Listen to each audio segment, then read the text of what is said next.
बौद्ध धर्म में हर शब्द की जो है अलग अलग मतलब व्याख्या होती है और बड़ा डीप रूटेड मीनिंग होता है। छोटे से शब्द परिवर्तन से जो है वो शब्दों का एक अलग अर्थ और अलग कोई डीप मीनिंग लिए होता है, कोई साधारण लिए होता है। जैसे ज्ञान बोले, ये सिंपल ज्ञान, हमको कोई चीज़ अगर दिखी ये पानी है तो पानी का ज्ञान हो जाना ये एक ज्ञान हुआ।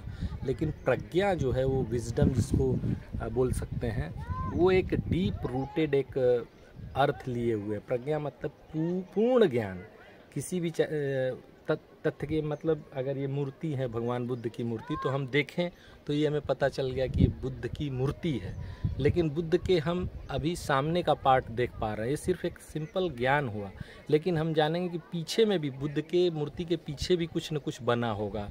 ये पत्थर का है, ये आज नहीं कल इसकी अनित्यता है, आज ये है धीरे धीरे डिके होके धीरे धीरे समाप्त हो जाएगी।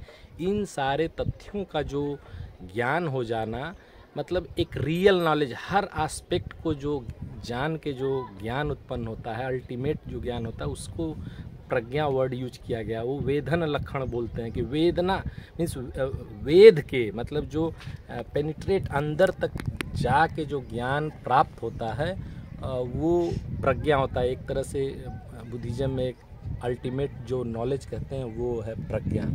और बुद्ध जो होते हैं विभिन्न पारमिताओं को पूर्ण करते हुए बुद्धत्व को प्राप्त करते हैं। जैसे कहा गया कि हर अलग अलग जन्मों में बुद्ध किसी में दान पारमिता को पूर्ण करते हैं, यानी दान को स्थापित करने के लिए, या उनका तो बेसिक क्रिया ही थी, वो अपने जान तक को दूसरों के लिए दे देते हैं। करुणा इत्यादि जो भी शांति मीन्स शांति जो पारमिताओं हैं उनको पूर्ण करने के बाद ही बौद्ध परंपरा के अनुसार कोई भी बुद्धत्व प्राप्त कर सकता है। तो चीन में या महायान बौद्ध ग्रंथों में प्रज्ञा पारमिता हृदय सूत्र काफ़ी महत्वपूर्ण सूत्र माना जाता है, जिसकी जैसे हम लोग हिंदू परंपरा में जब हम लोगों को भय होता है या कोई समस्या में घिरते हैं तो हम लोग हनुमान चालीसा या अन्य पाठ करते हैं, उसी तरह महायान परंपरा में प्रज्ञा पारमिता हृदय सूत्र की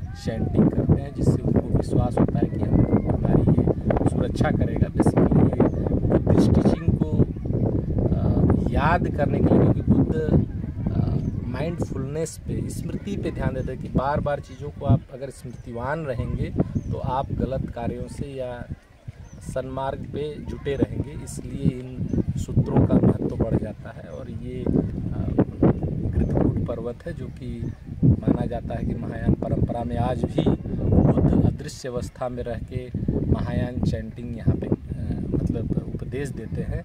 इसीलिए महायान और तिब्बती परंपरा के लोग ज़रूर यहाँ आते हैं। उनकी मान्यता है कि बुद्ध आज भी यहाँ पे हैं।